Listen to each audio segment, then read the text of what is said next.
Let's talk about the warning from 350 artificial intelligence experts who say AI poses the same threat to humanity as nuclear war and a pandemic. Let's welcome Rufo Guerreschi, Executive Director and founder of the Trustless Computing Association, and along with Elon Musk, is one of those 32,000 signatories of the letter titled Pause Giant AI Experiments. Rufo, good afternoon to you. Yeah, good afternoon. Thank you for having me. It's good to have you here. Now, you'll know that there are those, including experts, who say they talk about a threat of human extinction from the development of AI. They say, look, that's getting carried away with science fiction. It's all too apocalyptic. What do you say to that?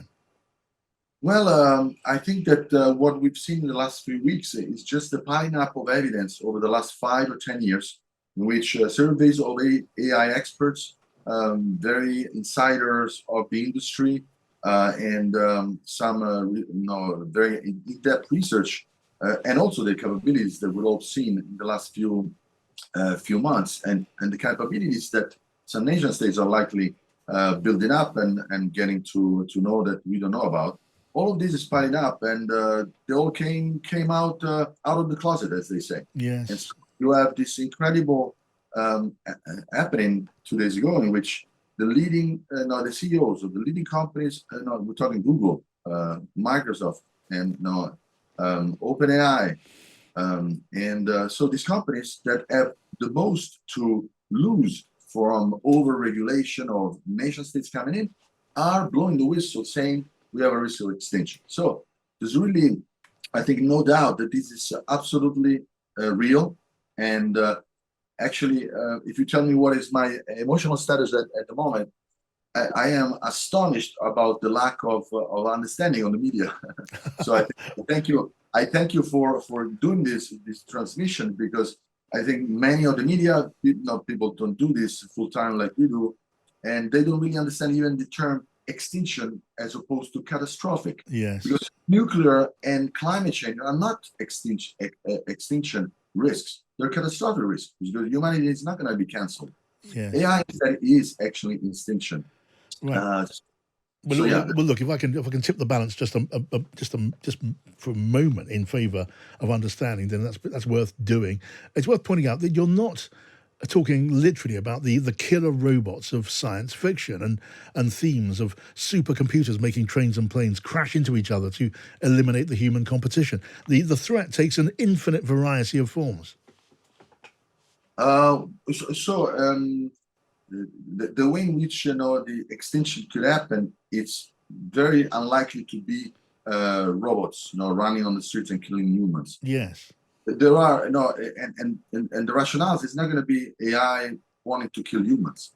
It's just going to be a new life form that will be millions of times more powerful than we are, possibly having sense consciousness, possibly not having consciousness at all. It doesn't really matter. Yes. And for practical purposes, it may just decide that utilization of resources and so on would have to require extinction of humanity, or its own survival may actually be put at risk, because humanity may want to stop it. So he wants to stop that.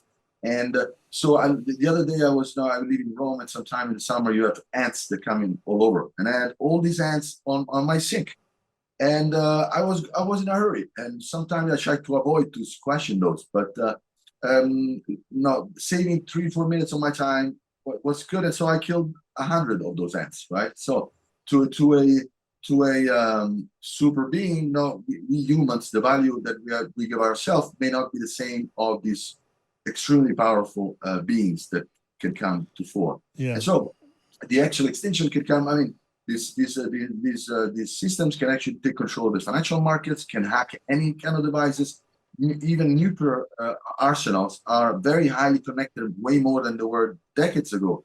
So the scenario of this superintelligence taking control of financial systems and even weaponry and so on, it's within the thing. You have pandemics. This AI could engineer pandemics now that could be targeted for humans. We're talking about the capabilities to generate astounding level of scientific innovation. Yes. In a short amount of time. Yeah. So you could leverage that to kill in many, many different ways, in creative ways, everybody on Earth. I must say the analogy of us as ants being crushed beneath the heel an AI super being has made me more disturbed than I was already. If the answer is regulation, what does a regulatory system, an effective regulatory system for AI, look like? Okay, so fortunately, we've done this before with nuclear weapons and bioweapons. After the Second World War, Russia and the US came together and brought all other nations to create a surveillance mechanism all around the world, where they would keep coordinate their intelligence services to make sure that no new nation would acquire nuclear weapon power, and only positive uses of nuclear would be allowed and actually promoted. And this was called the International Atomic Energy Organization. And so this was extremely successful. And so it's a matter of doing the same. Of course, there are some nuances. It's a different kind of technology. So it may be much more difficult to control AI than it is of nuclear. Fortunately, as we're standing now, having really advanced AI requires to have very large computers, computer clusters, Yes. which create a footprint. Even if you hide them below the earth at 1 kilometers in some place hidden in the world, you can still sense that with satellites and so on and so forth. So we're still in time with current technology to create a ban globally and reliably enforce it. And that's what we should do. And then work very fast to align, get the infrastructure in place, the governance in place for this. The one thing I just would add is that creation of this institution would be an extremely powerful institution for the future of humanity. So it's going to be very important to create it right, so that we don't create a global dictatorship, or we don't enable one nation or one person to have control of this